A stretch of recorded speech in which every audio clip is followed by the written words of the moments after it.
3.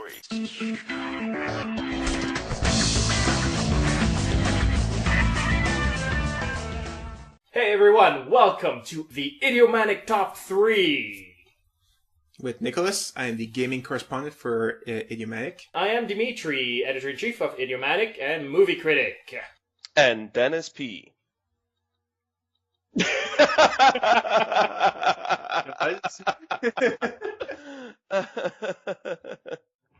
Just a regular guy. Today, we're going to take a little bit of a nostalgia trip because we're going to take about our youthful days, which, for you and I, Dennis, that's just a few years ago, and for Nick, that's like, what, 7 decades, what?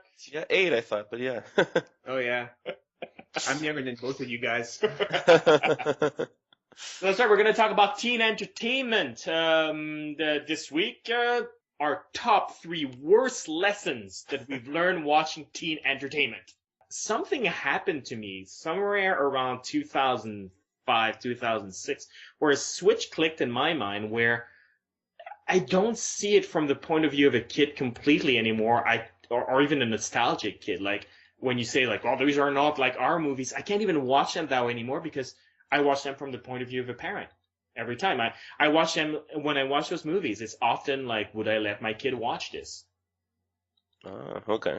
And it's a weird thing, and I judge the movies all like that. And so that's why when I watch, The Breakfast Club and all of that, I still remember what it was like to watch them as a kid. And that's how I see them.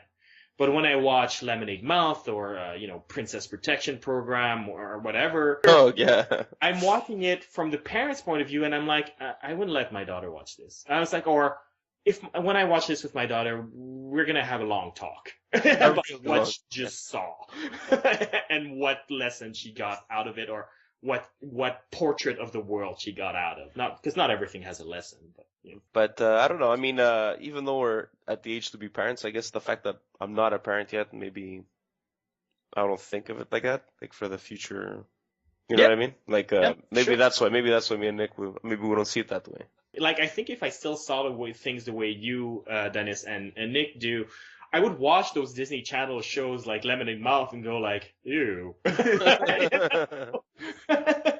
But I don't. I watch it from like, I think if my kid watched that, they would benefit from that. Like, I watch Monte Carlo, and like, to be honest, having to review it, the truth of the matter is I spent most of it a little bit squirming in my seat going like, all right, move on. You got cute cheeks, what's her face, Selena Gomez, and you're certainly a charismatic actress, but I'm sorry, I don't care.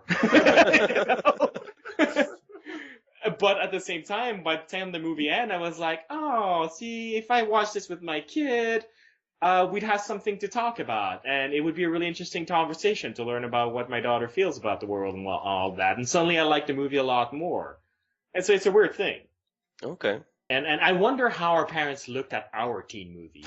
Like they watch 16 Candle, and are they going like, did my mother go like, that's a very negative stereotype about Chinese people? No, let's get to the top 3, shall we? All right. All right, so this week's top 3 is going to be different than the usual one. We're not just going to list movies. We're actually going to talk about the worst lessons we've learned from movies. Because I told you that I just switched from a parenting kind of mode, and it made me reflect a little bit about what I actually learned from the various teen movies that I've watched over the years, and then I imposed that thought patterns on Dennis and Nick. And would you say also some teen TV shows as well? Oh, yeah, sorry. Yes, TV shows as well. Absolutely. We're talking about teen entertainment in general. Start off, Nick. Well, mine from a teen reality show, Laguna Beach, and then it became The Hill when they got older, but it's still pretty much a teen thing. Which teaches you that money is an awesome way to raise your kids. So you have kids, we raise them, just throw money at them, and everything will be fine.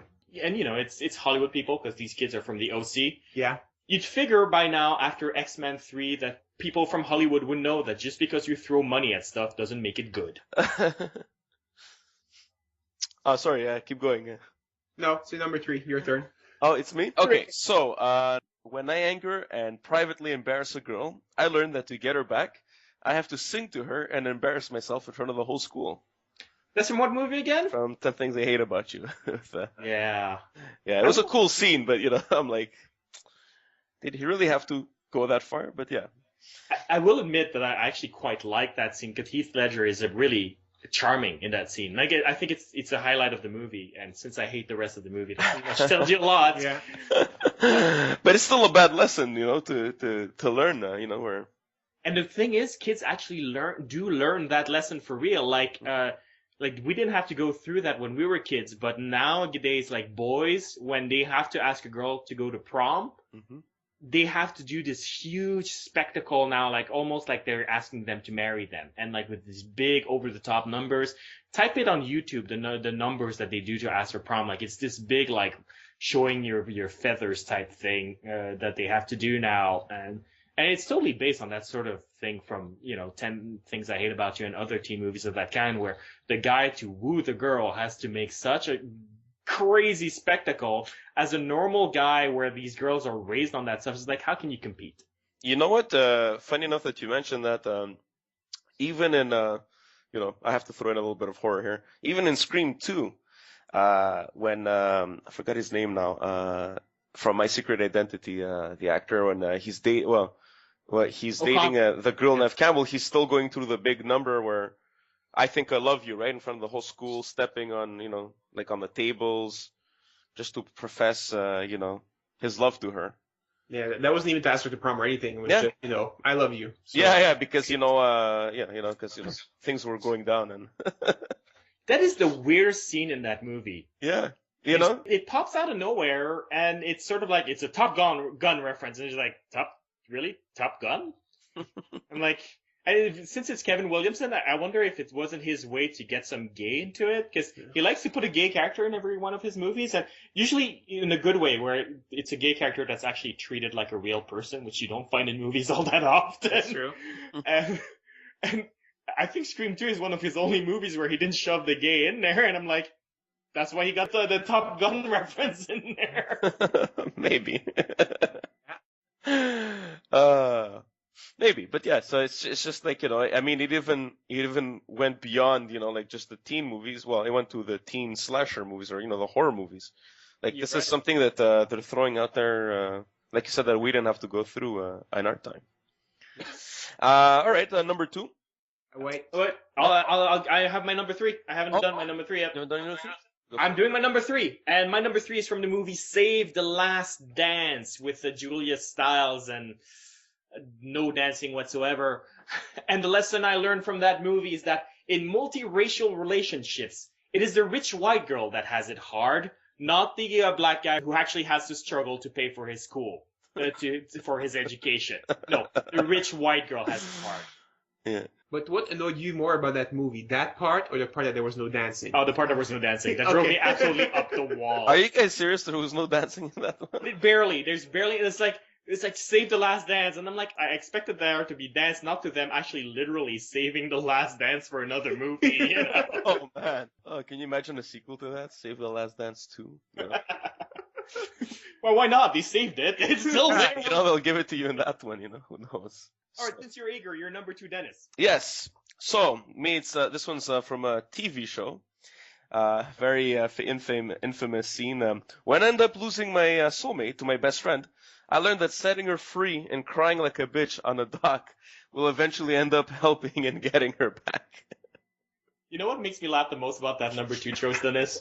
Is that we actually were discussing some of our choices, and we were rehearsing this a little bit, and you have yet to give me a single reading of that where you don't crack up in the middle of it. So we were saying, so I go for the audience that watched Dawson's Creek. I mean, that was at the end of season 3, where Dawson finds out that, Pacey, his best friend, and Joy are kind of together, and he decides to set her free. Literally saying that you're free, go after him, whatever. Free. Yeah, and crying, and obviously he's crying, which is probably like Yeah, but in fairness, when does Dawson not cry like a bitch? Well, he never cried like a bitch. I mean, that was the only time that he literally cried like a bitch. But I mean, no, he did in season 2 and season 1 as well. Cry? Yeah. I don't think so. Not He cry. did it in the finale of season 2. That much I Complained. remember. Huh? He complained a lot, but I mean, Oh yeah, he's a whiny bitch. That's for sure. but yeah, I mean, it's just funny, like sometimes, yeah. So that's my bad lessons. Like, oh yeah, if you let her go and you cry, and make her feel bad. I like your lessons because that's actually lessons that people learn for real. And like for anybody listening who's of a younger age or an older age and still a virgin, that don't work. Let's make it clear, right? Whenever a woman sees you cry and she's, and you're not already in a long-term relationship, you've already lost her. Okay? Yep, definitely. You can cry in a long-term relationship because by that point you have a bond. She's got your back. You have her back. That's the nature of the relationship. At least if it's healthy, you can cry. But before that, when it's still honeymoon phase and there's still more wooing than actually relationshiping, yeah, you cry, it's over. Very true. Very, very true. And I guess that's why he didn't end up with her at the end. He got to meet Spielberg. Anyways, number 3. No, wait. We have our number 2s as well, Oh, yes. Sorry. Pardon. My number 2 comes from a movie I mentioned earlier that I hated, American Pie. Ah, yeah. Which teaches you that you should focus all your time and your energy on getting laid. Nothing else is more important in life. That's the higher purpose is getting laid. Then once you're laid, it's fine. Do whatever you want. Because I don't think about having sex every minute of my life. So watching that movie, I really didn't care about that movie at all because it's like, whatever. You guys are just, freaks. I don't care. So it wasn't a good movie for me. Yeah, that's an interesting thing. In American teen movies, Mhm. it seems that guys have only one thing on their minds. It is a pretty spread out stereotype. A lot of people actually believe that. Yeah. And that actually causes real problem for kids in real life because what happens a lot is that, if the guy doesn't want that sexual attention, and he's an athlete or whatever, and the girls start like touching his ass and and that happens more and more because girls are taught to be a little bit more aggressive about what they want, which is a good thing. But touching a guy's ass all the time is probably a little bit of an invasion of his privacy, but he can't express it because it's like, well, you're a guy, you like this, and it's like, maybe he doesn't. Yeah. And maybe if all these movies like American Pie stopped saying that, oh, he's a guy, he has a dick, and therefore he must want sex all the time, maybe these kids could have a little bit of healthier, growing up without having to be sexually harassed and being taught by the teachers and whatnot that doesn't count and their feelings doesn't count and their discomfort and sexual harassment is only one way. And that was my little rant about sexual harassment. Well played there. Well placed. Yeah, it's follow up on that. That annoys me about American Pie as well. But the lesson I got from it, not that it's my official number 2 pick, but it'll relate it to yours, is actually all men are rapists in the making. So that's really what I saw from that movie. Because they scheme, they lie, they manipulate, they get a girl drunk, they drug her to get laid. I'm sorry, that's rape. Yeah. And none of them object to that. Even those who don't do it and scheme in other ways to get laid, they don't object to getting the girl drunk to do her. And that's rape. Yeah, that movie was disturbing in many ways. Agreed. Gross. So what is your number 2, Dimitri? My number 2 is from the movie She's All That. What I learned from She's All That is that girls should let themselves get abused by their boyfriends on the off chance that he will apologize and make you popular. Ah, yes. Great lesson. Popularity is very important, Dimitri. Of course. And for our male audience, the lesson to learn here is you can treat women like garbage all the time you want, as long as you're popular and you apologize half-heartedly afterwards. Mm-hmm. And just for the record, okay? These are bad lessons. Thank you for clearing that up, Dimitri. All right, Dennis, you got your number one. You're eager to tell us, so share with us your number one pick for worst lesson you've learned in a teen entertainment. When I end up telling a 16-year-old girl that I'm a 244-year-old vampire, I still end up getting the girl. Take that from Buffy the Vampire Slayer and I guess Twilight as well. You know, I don't know how these guys get away with it, being so old and going after 16-year-old girls in the movies and shows. Well, because the 16-year-old girls are played by Rebecca Gayheart, doesn't really bother me.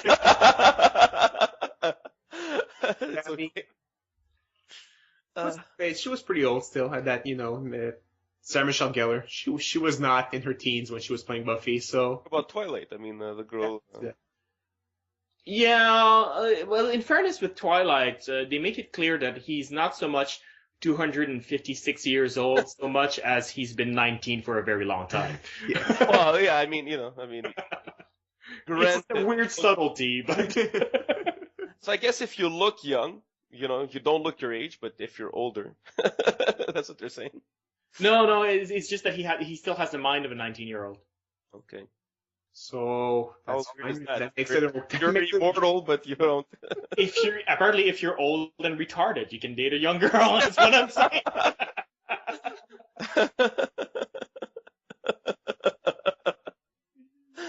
I love it. Great bad lessons to learn. But speaking of Twilight, like the lesson I learned from Twilight New Moon is that when your boyfriend breaks up with you, running into the woods screaming like a maniac until you fall asleep is the appropriate way to deal with it. So, girls, go to the nearest woods. Don't go into your room, a place with your familiar things and familiar smells, and just go into your covers and have yourself a good cry, and then move on the next day while still carrying a bit of hurt. No. Go into the woods where you might freeze to death. That's the thing to do. Yes. And while telling a guy that you're not interested in him, play with his abs. That works all the time. Yes. Although, in fairness, I've gone out with girls like that. Yeah, that's still not right. That's why it's a lesson. Oh, yeah, no, seriously. Like, let's talk a real lesson for a minute. When you watch Twilight New Moon, boys, because presumably the girls drag you there, make sure that it's actually your girlfriend or that she's close to be your girlfriend. If you're seeing it as her best friend, I have news for you. She is never going to date you. Number two, she's just using you the way Bella's using Jake, okay? You're the Jake. But if the girl starts to go like, oh man, you don't want any of me, man. I'm trouble. This is the only time in your lifetime where that girl is being honest with you. Run away. Go get yourself a healthy girl that actually likes you. Well said, man. Well said. So what is your number one, Dimitri? My number one is also from Dawson's Creek, like Dennis's number two. Nice. And it is, attempted murder by boat is not prosecutable by law. This refers to my favorite moment in season 3, where Joey hooks up with Pacey, and Dawson, the main character, gets so jealous that he tries to kill Pacey with a boat by ramming a boat into him. And there are never any consequences. Nobody arrests him, he doesn't even say he's serious, like, well, I was upset, mixed murder, okay. Was the police involved or something? Nothing, no consequence whatsoever. Like the show treats it as if like he slapped Pacey on the back of the head. Like that's the extent of his crime. And may I add, it did eventually end up helping him in getting the girl back. It's so true. Wow. Chicks dig murder. Hey, they like bad guys that would kill for them, right? Even if they would try to kill their best friend. That was awesome. You know what? I love that. That scene, I still remember it. It was just hilarious. They just like character assassination right there, you know? Exactly. I was going to say, there's one attempted murder and one successful character assassination.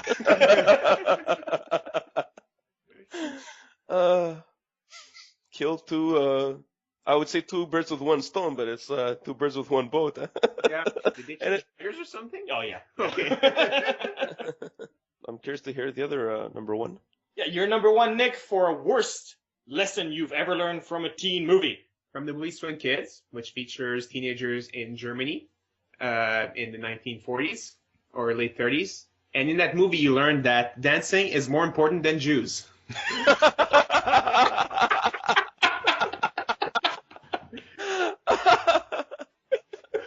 I mean, they're living in Nazi Germany. Jews are being persecuted. They're being killed. But they're complaining because they can't listen to their music. Aw, the tragedy. This movie insists on the idea that the worst thing the Nazis ever did is tell people what to do. It's like, how dare you tell me to get a haircut and get a real job? That's what made the Nazis terrible. Evil. I can't listen to my music. I can't live anymore. And the worst part about it is there actually is a scene that addresses like a Jewish person getting discriminated against and getting beat up, if I remember correctly. Yes. Like this awful, awful stuff. And they're just standing there going like, yeah, whatever. Yeah. When's the swing party? And they're your heroes, you know? Yeah. Who wrote that movie? I don't know, and you know what? It's better if I never do. I will say though, in one thing in defense of Swing Kids and that lesson in particular, at least it has dancing, unlike Save the Last Dance. Oh man, it's the sequel, Dimitri. You have to wait for the sequel. What you mean, Save the Last Dance 2 is going to take place in Nazi Germany? That would make a really messed up and interesting movie. You know what was really hard in the concentration camps? Being German. Oh man. I thought it was more going to the way of Eva Braun is saving the last dance for Hitler. In the bunker there before they die. Or it could be in keeping with the original, where one is a young Jewish man and German girl, and the biggest problem is the German girl that has them. You know, kind of like Yeah, I can see that. being persecuted and trying to get same. Look, you're a nurse in the concentration camp. Why are you fraternizing with the Jews in there? Oh, my life is so hard. And they would add a little bit of dancing, of course. Because that's way more important than. So there we go. We found for would-be producers of Save the Last Dance 2, we found your story idea here. Actually, there is a Save the Last Dance 2. I haven't seen it. Oh God. Darn. I believe it was direct to video. Okay. Yeah, makes sense. I know what to get you for Christmas. Oh, great. Great stuff. All right, I guess that's it for us. Yes. We're going to call it a night.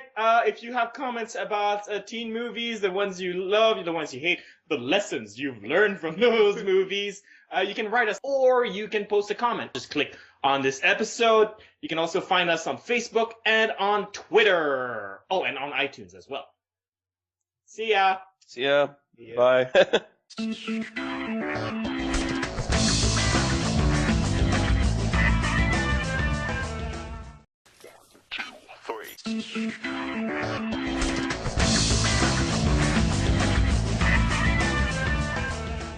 Hey everyone, welcome to the Idiomatic Top 3. With Nicholas, I am the gaming correspondent for Idiomatic. I am Dimitri, editor-in-chief of Idiomatic and movie critic. And Dennis P.